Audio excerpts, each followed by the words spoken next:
Serían al grupo de células que están dentro de los granulocitos y de los polimorfonucleares.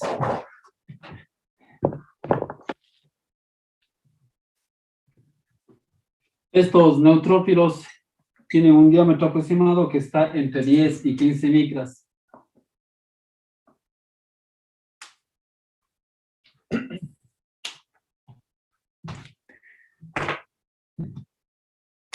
Y a nivel de núcleo vamos a encontrar que, como es un polimorfo nucleado, vamos a encontrar un núcleo que presenta entre 2 y 5 lobulaciones.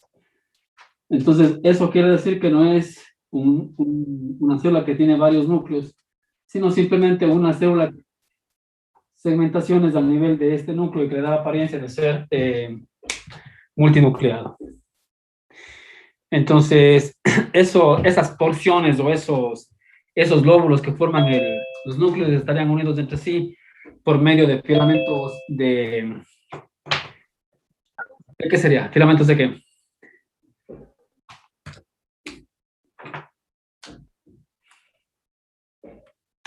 De cromatina.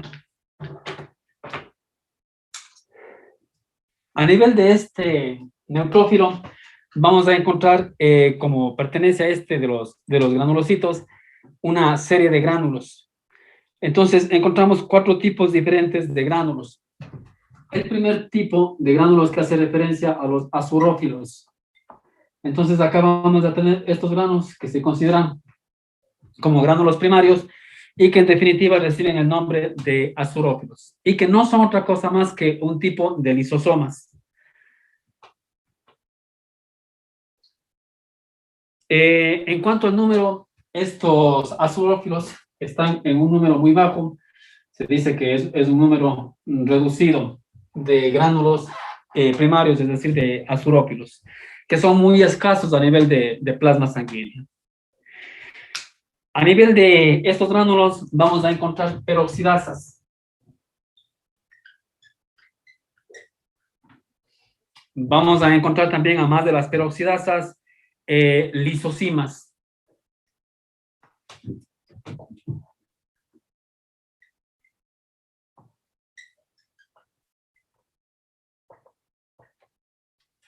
Encontramos peroxidasas, lisosimas y proteínas catiónicas. Y también a nivel de estos gránulos vamos a encontrar lo que sería la hidrolasas.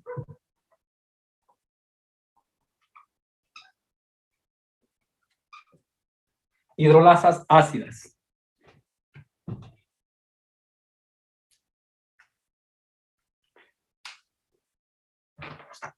Luego tendríamos un segundo grupo de gránulos.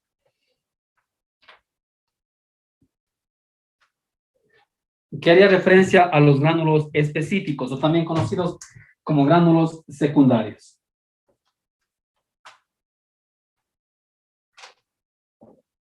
Gránulos específicos o gránulos secundarios. Entonces, a nivel de estos gránulos específicos o gránulos secundarios, también vamos a encontrar lisosimas. Vamos a encontrar colagenasa. Colagenasa ácida.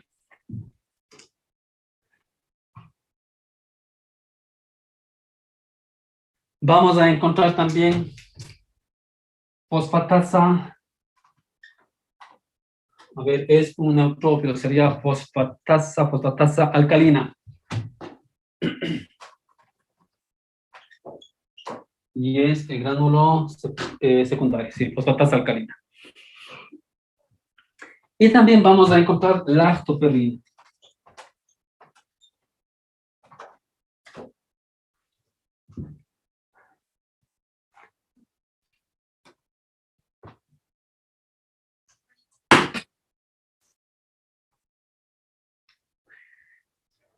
Luego tenemos un tercer grupo de gránulos que se conocen como terciarios.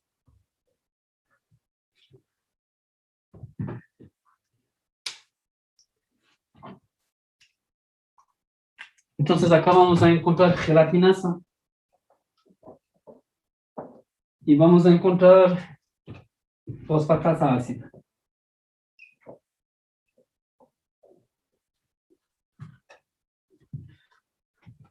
Gelatinasa y fosfatasa ácida.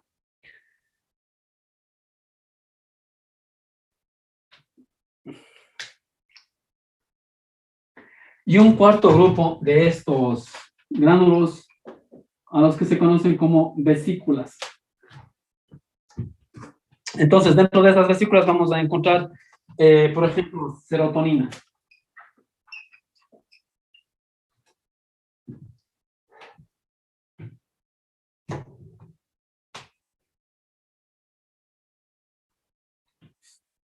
Vamos a encontrar también proteínas plasmáticas.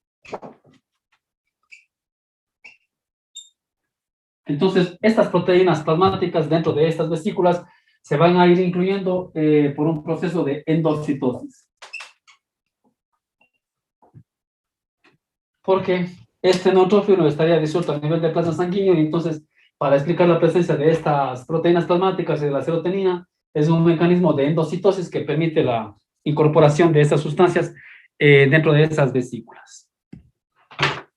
Entonces, en la estructura del neutrófilo, lo importante es la presencia de este núcleo multilobulado, unido por los filamentos de cromatina, y la presencia de estos 4 tipos de gránulos, que hace referencia a los azurófilos o gránulos primarios, hace referencia a los secundarios o específicos, a los gránulos terciarios y a las vesículas. Cada uno de ellos con componentes específicos que le permiten al neutrófilo cumplir con la función que vamos a ver más adelante, que se trata sobre todo de la fagocitosis, de la destrucción de agentes patógenos, de la destrucción de partículas extrañas y de la destrucción de células, inclusive del tejido que están dañadas.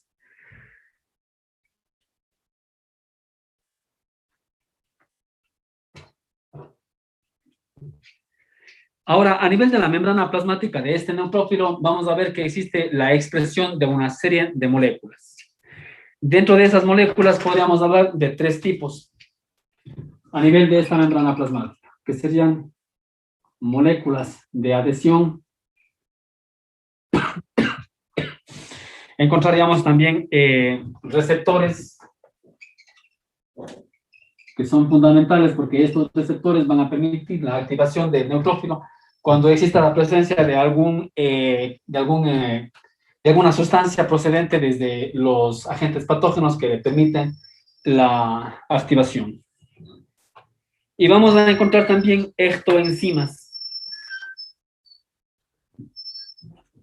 Este tercer grupo que hace referencia a las ectoenzimas también se ubica a nivel de las membrana plasmática.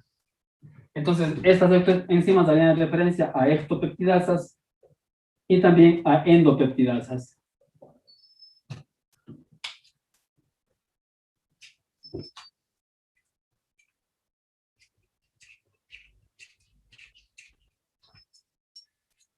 Y bueno, en el caso de las ectopeptidasas, básicamente serían aminopeptidasas.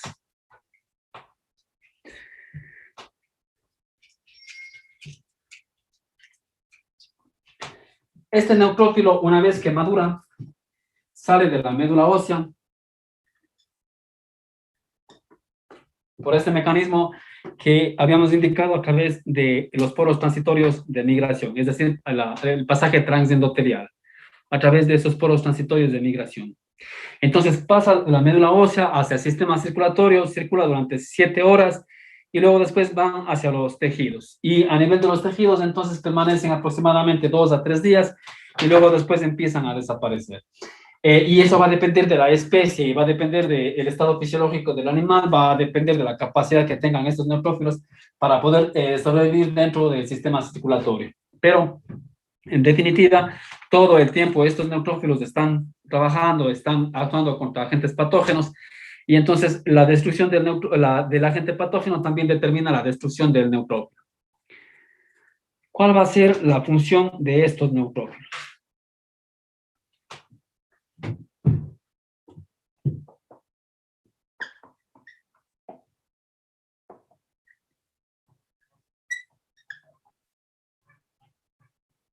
fagocitosis y destrucción.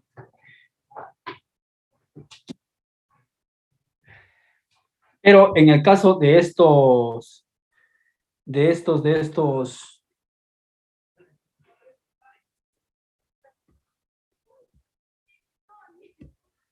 en el caso de estos neutrófilos haciendo fagocitosis y destrucción, sería básicamente sobre hongos, sobre bacterias y hongos. Y también con todas estas sustancias que están acá, con la serotonina, con todos estos componentes o diferentes componentes de los gránulos, a nivel del neutrófilo también son mediadores de los procesos inflamatorios.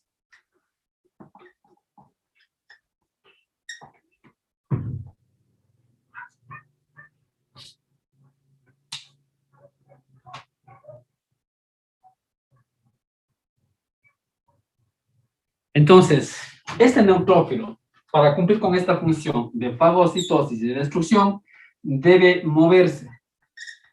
¿Desde dónde?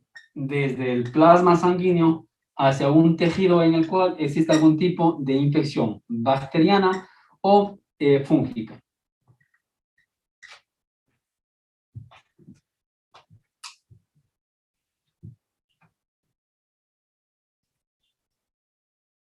Entonces, el neutrófilo para fagocitar y destruir debe moverse desde el plasma sanguíneo hasta el foco de la infección, hasta el punto en el cual existe una infección.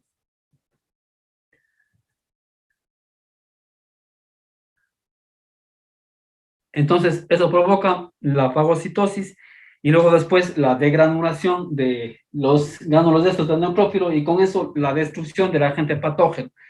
Pero como ven ustedes acá encontramos estos tipos diferentes de gránulos que no son otra cosa más que lisosomas modificados y que contienen gran cantidad de enzimas. Entonces, el momento que se liberan estos componentes también van a destruir la membrana plasmática de este glóbulo, de este neutrófilo y por lo tanto la destrucción y la formación de pus.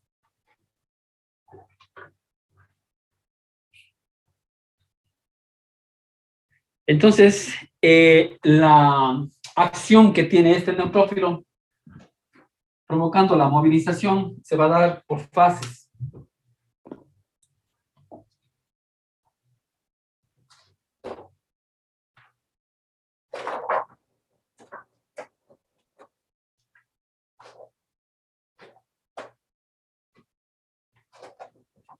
Entonces, podríamos decir que este movimiento del neutrófilo se va a dar en 3 fases. Del neutrófilo desde el plasma hacia el foco infeccioso se va a dar en 3 fases. La primera de ellas, que se conoce como quimiotaxis.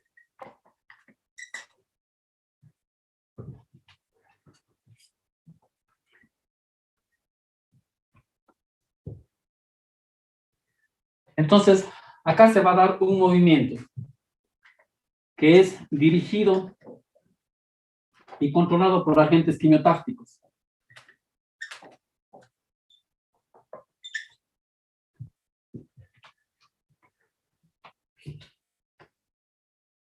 Es decir, que se crea un gradiente quimiotáctico a nivel del plasma sanguíneo, producto de la liberación de una serie de sustancias químicas desde el agente patógeno, desde el foco de la infección y que ingresa al sistema circulatorio y entonces le permite al neutrófilo activarse.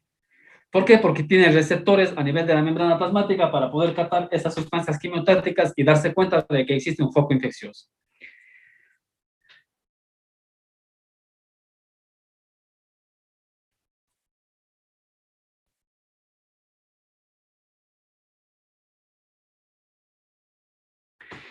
Entonces, decíamos que a nivel de la membrana plasmática del neutrófilo encontramos una serie de sustancias o una serie de moléculas. Dentro de esas teníamos los receptores. Entonces, a nivel de la membrana plasmática vamos a encontrar receptores para diferentes sustancias químicas o diferentes sustancias quimiotácticas. O para estos factores químicos.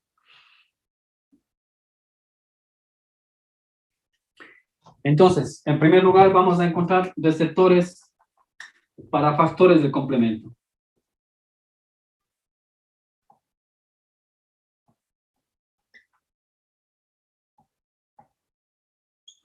para C5A y C3A, o C3A y C5A. Vamos a encontrar receptores para péptidos. Péptidos procedentes de las membranas plasmáticas de los agentes patógenos. Vamos a encontrar receptores para lípidos.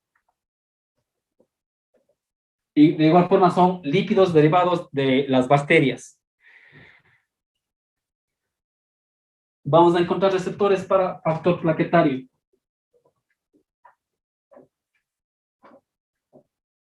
¿Por qué? Porque con la destrucción de los tejidos también se produce la formación de un coágulo, sobre todo un coágulo de filina, y en donde también actúan las plaquetas. Y entonces ese factor plaquetario también le permite la activación de este neutrófilo. Vamos a encontrar receptores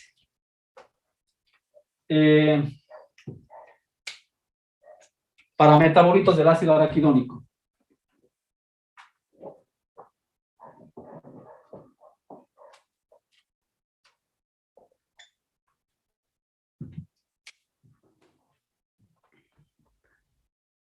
Vamos a encontrar receptores para leucotrienos. Como el B4. Vamos a encontrar receptores también, por ejemplo, para quimiosinas.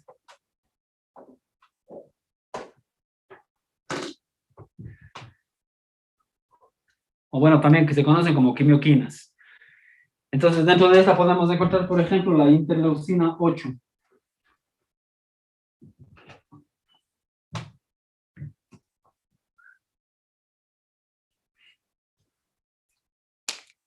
Entonces, con esta gran cantidad de receptores a nivel de la membrana plasmática del neutrófilo, los agentes quimiotácticos pueden actuar a dosis muy bajas. Y esas dosis bajas son suficientes como para provocar la activación del neutrófilo.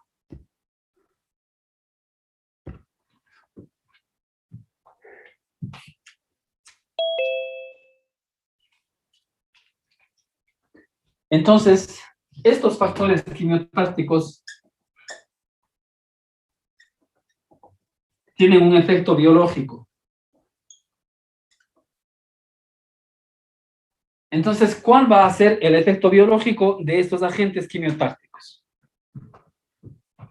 Simplemente lograr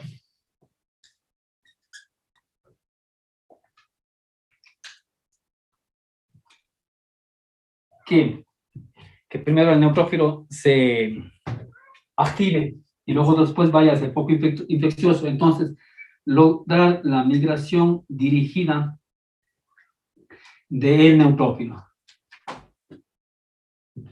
Esa va a ser el efecto biológico de estos agentes quimiotácticos sobre los receptores de este neutrófilo, permitiendo su activación y permitiendo que ese neutrófilo pueda migrar de forma dirigida hacia el foco infeccioso.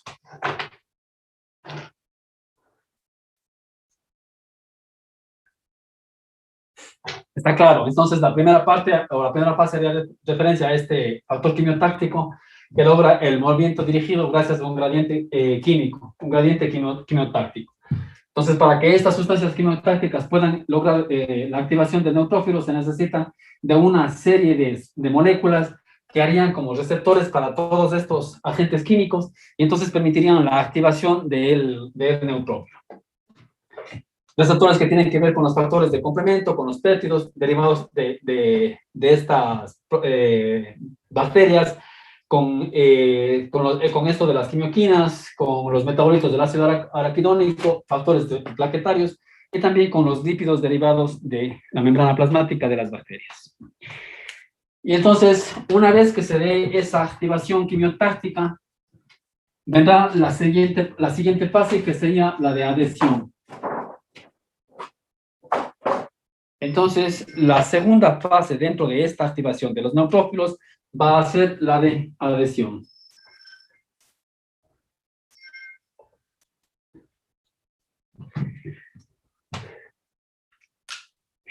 ¿A dónde se va a adherir el neutrófilo? Va a adherirse básicamente al endotelio. Entonces sería la adhesión del neutrófilo al endotelio vascular. ¿Por qué al endotelio vascular? Porque una vez que se active, este neutrófilo lo que va a hacer es intentar buscar un punto de escape desde el sistema circulatorio hacia el foco infeccioso. Entonces, para buscar ese punto de escape en las paredes de los vasos sanguíneos, una vez que recibe a estos agentes quimiotácticos, se activa, se da cuenta de que hay un foco de infección y se da una segunda activación, si ustedes quieren, permitiendo que el neutrófilo empiece a fijarse o adherirse, como dice acá, hacia la membrana, hacia las células del endotelio vascular, hacia las paredes de los vasos sanguíneos. A eso se conoce también como rodamiento, porque está rodando en las paredes de los vasos sanguíneos. O en algunos libros van a encontrar también como rolling.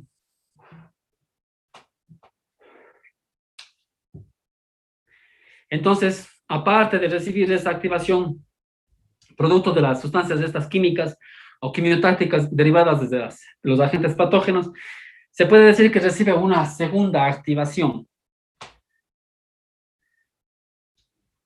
Entonces, esa segunda activación tendría que ver con la migración transendotelial.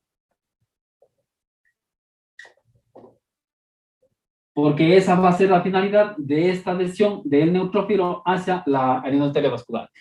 Y recuerden que decíamos que dentro de esas moléculas que encontrábamos a nivel de la membrana plasmática, existían algunas moléculas que harían referencia a las moléculas de adhesión.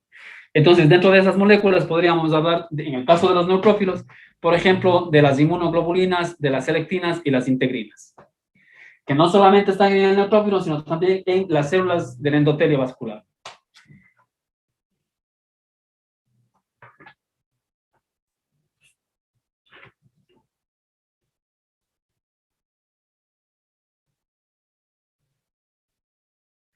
Entonces, en este rodamiento, en esta adhesión de los neutrófilos al endotelio vascular, son fundamentales esas moléculas de adhesión que están a nivel de la membrana plasmática del neutrófilo y de la membrana plasmática de las células endoteliales.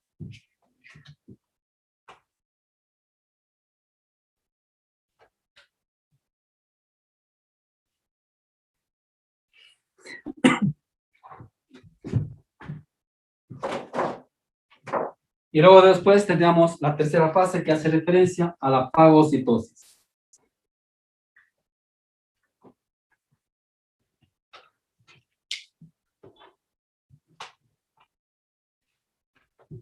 En el caso de la fagocitosis es un proceso que no solamente lo realiza el neutrófilo. Existe un tipo muy variado de células que pueden provocar fagocitosis. Entonces, dentro de esas células podemos encontrar de los macrófagos. Podemos hablar de los macrófagos. A nivel de células epiteliales también se puede provocar fagocitosis a nivel de fibroblastos. También se podría dar este proceso de la fagocitosis. Perdón. En las células del sistema inmune también podría darse fagocitosis. Estos mismos neutrófilos y las células dendríticas, que son fundamentales durante los procesos de defensa del organismo.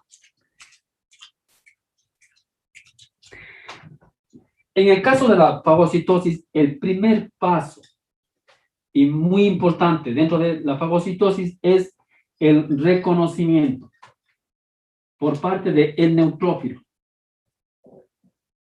de lo que va a fagocitar. Entonces, en este caso podrían ser partículas extrañas. Podrían ser, como ya vimos, bacterias. Es decir, agentes infecciosos o agentes patógenos que indicábamos que eran bacterias o bien hongos. Y también se relacionaría con el reconocimiento por parte del neutrófilo, por ejemplo, de células. ¿Pero qué tipo de células? Células dañadas, células viejas o bien células muertas. Entonces, ese reconocimiento por parte del neutrófilo de estos agentes patógenos, de estas partículas extrañas o células dañadas, va a ser por moléculas o por medio de moléculas que se encuentran a nivel de la membrana plasmática de este neutrófilo. ¿Qué serían esos mismos receptores que habíamos indicado que están para estos diferentes factores quimiotácticos, como eran, por ejemplo, las proteínas de complemento, los péptidos, los lípidos derivados de la membrana plasmática, los metabolitos del ácido araquidónico, leucotrienos y todas estas sustancias.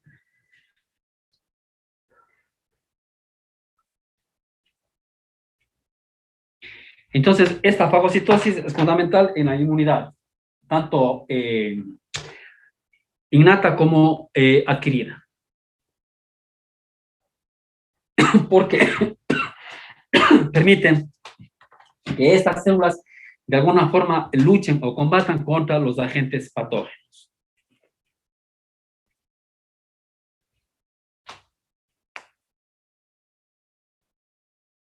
Luego después tendríamos un segundo grupo de células que haría referencia a lo que son los eosinófilos. Dentro de este mismo grupo estructural que haría referencia a los granulocitos.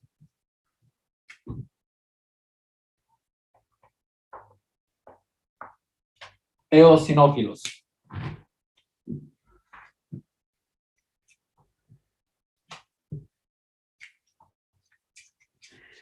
En el caso de los eosinófilos, luego después de que salen de la médula ósea, aproximadamente pasa 30 minutos y luego después llegan hacia los diferentes tejidos.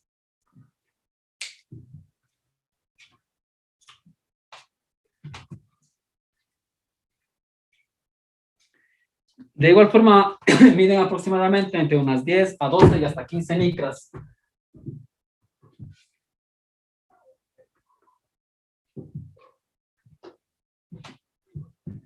Y presentan un núcleo bilobulado.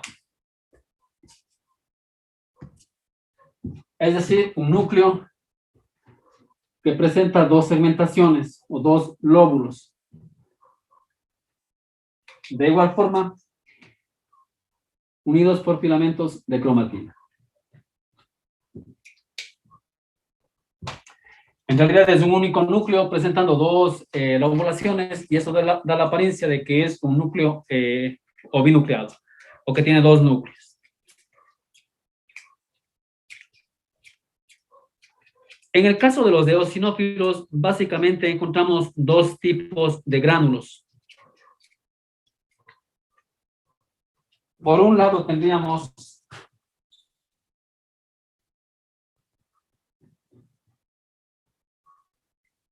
los gránulos pequeños y por otro lado tendríamos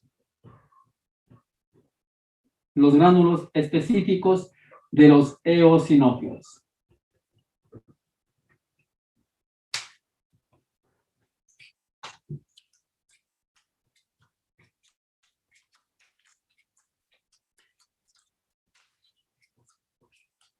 En el caso de los gránulos pequeños, están presentes únicamente a nivel de eosinófilos maduros.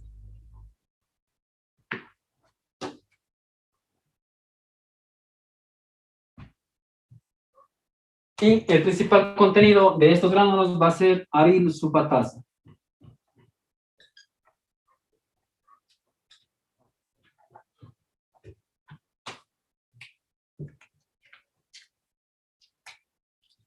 En el caso de los gránulos específicos de los eosinófilos, vamos a encontrar dos regiones. Una región periférica y una región central.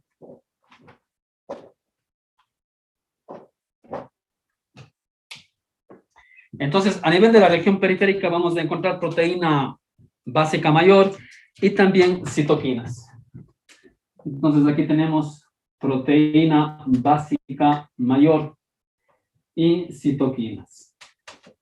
Mientras que a nivel de la región central de estos gránulos vamos a encontrar lo que es proteína catiónica y eosinofílica.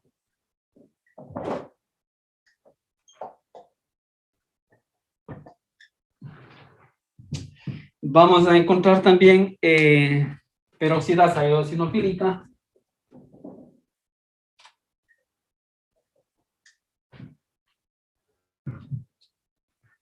proteína catiónica eosinofílica, peroxidasa eosinofílica, y vamos a encontrar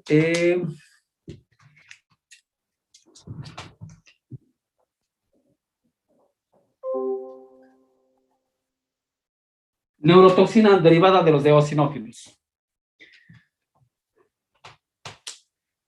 Y también citoquinas.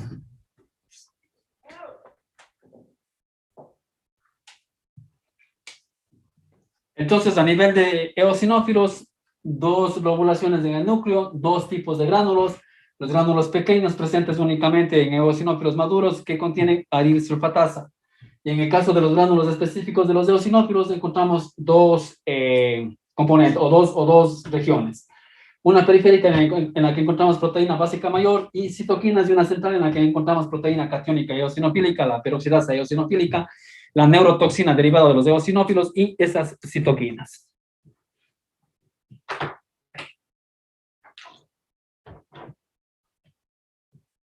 De igual forma, también a nivel de la membrana plasmática vamos a encontrar sobre todo lo que son las moléculas de adhesión.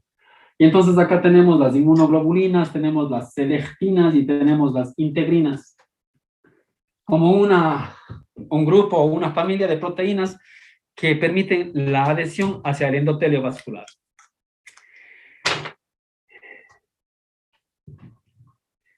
En el caso de la adhesión al endotelio vascular, la migración transendotelial y esa acción quimiotáctica de los agentes patógenos es igual que en el caso de los neutrófilos. Entonces, son básicos acá y participan lo que son las moléculas de adhesión. Esas moléculas de adhesión celular que están ubicadas a nivel, de igual forma, como en el caso de los neutrófilos, también a nivel de la membrana plasmática de los eosinófilos, pero también en las células endoteliales. Entonces, tres familias de moléculas de adhesión: selectinas, integrinas e inmunoglobulinas. ¿Cuándo vamos a encontrar eosinofilia?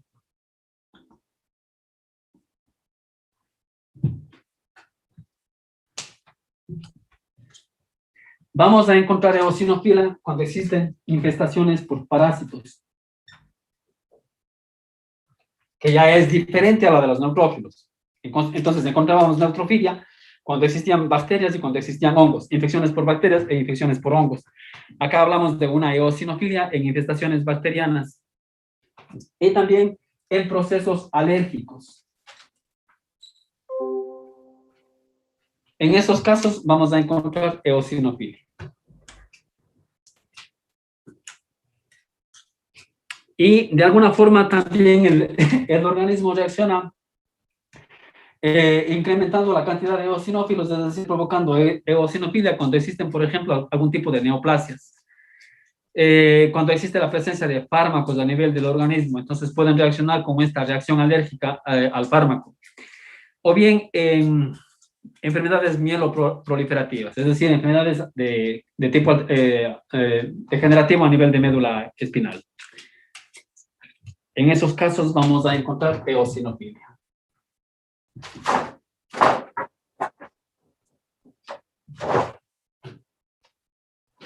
Entonces tenemos ya neutrófilos, eosinófilos y vamos con los basófilos.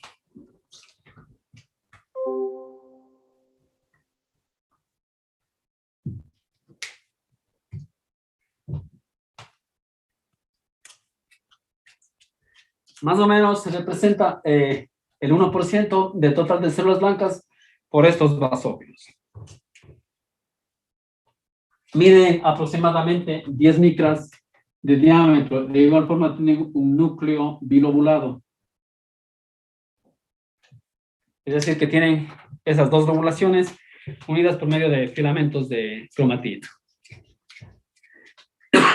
Y acá vamos a encontrar gran cantidad de gránulos ácidos que generalmente están cubriendo a este núcleo bilobulado.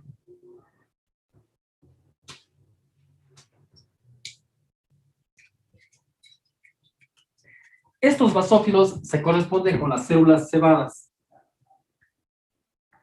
Tienen mucha relación estructural y funcional en cuanto, sobre todo, al contenido de gránulos.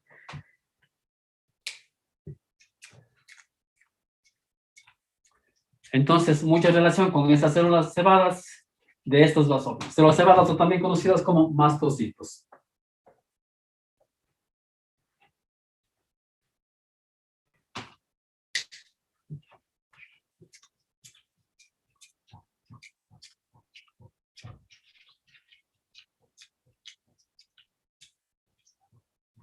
¿Está claro? Entonces, tiene mucha relación en cuanto a la función y en cuanto a la composición de los gránulos, tanto en células cebadas o mastocitos como en basófilos.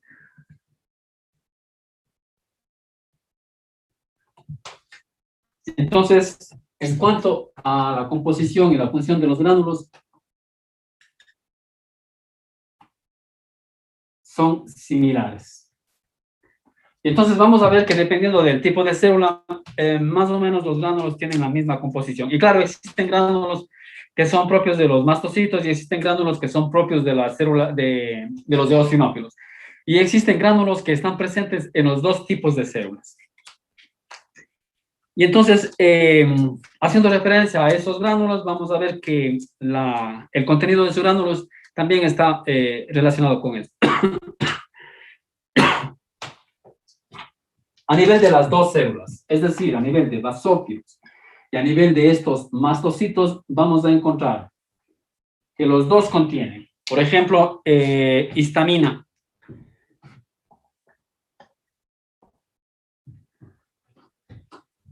Vamos a encontrar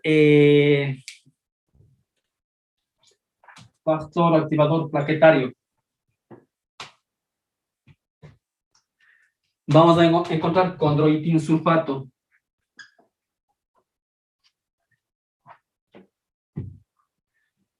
Vamos a encontrar leucotriena, las interleucinas 1 y la interleucina 4.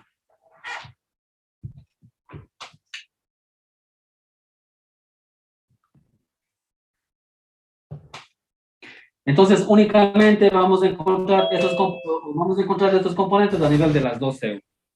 Pero ya si hablamos solamente de los mastocitos. Entonces, a nivel de mastocitos, vamos a encontrar, por ejemplo, óxido nítrico.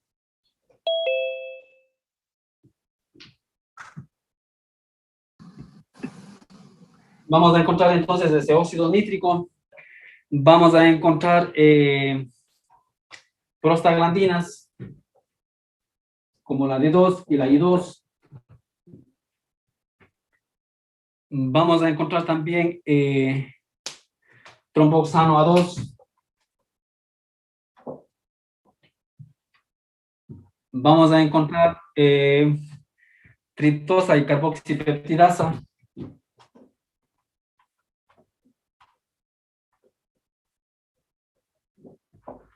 Óxido nítrico, prostaglandinas D2 y 2, tromboxano 2, triptosa, carboxipeptidasa, y vamos a encontrar las interleucinas.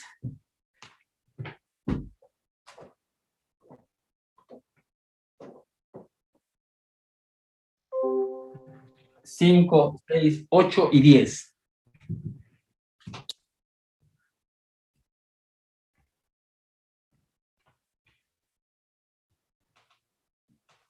Vamos a encontrar el interferón alfa, vamos a encontrar el factor de crecimiento tumoral, y en el caso del factor de crecimiento tumoral va a ser el factor alfa,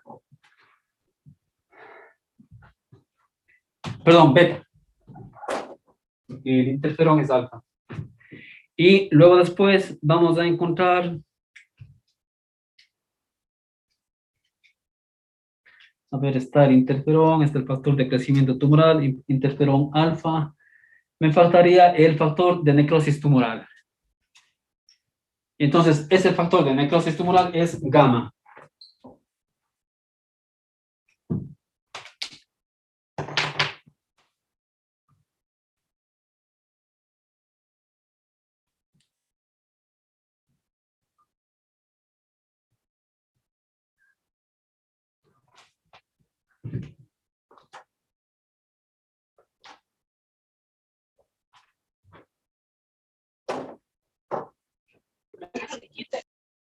Así. interferón gamma, factor de necrosis, de crecimiento tumoral beta y el factor de necrosis tumoral gamma. Así sería. Ahora, en el caso solamente de los basófilos, tenemos acá los dos, basófilos y mastocitos, acá tenemos mastocitos y luego únicamente los basófilos. Entonces acá tendríamos eso que ya vimos sobre la proteína macrofágica inflamatoria alfa.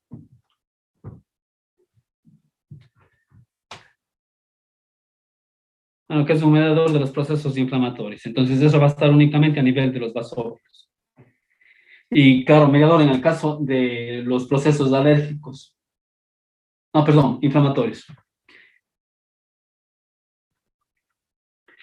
Porque vamos a ver que con todos estos componentes, ambos tipos de células, es decir, basófilos y mastocitos, participan en las fases iniciales de los procesos inflamatorios. Mientras que los mastocitos únicamente ya participan en los procesos avanzados, en donde ya se están dando las fases de reparación de los tejidos.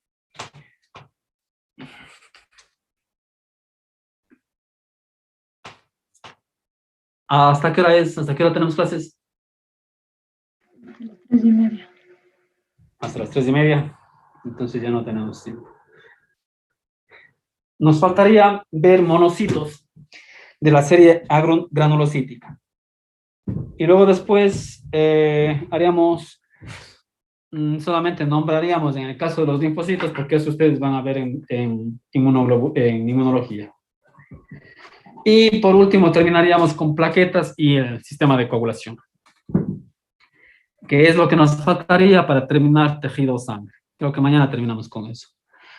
¿Alguna pregunta que tengan?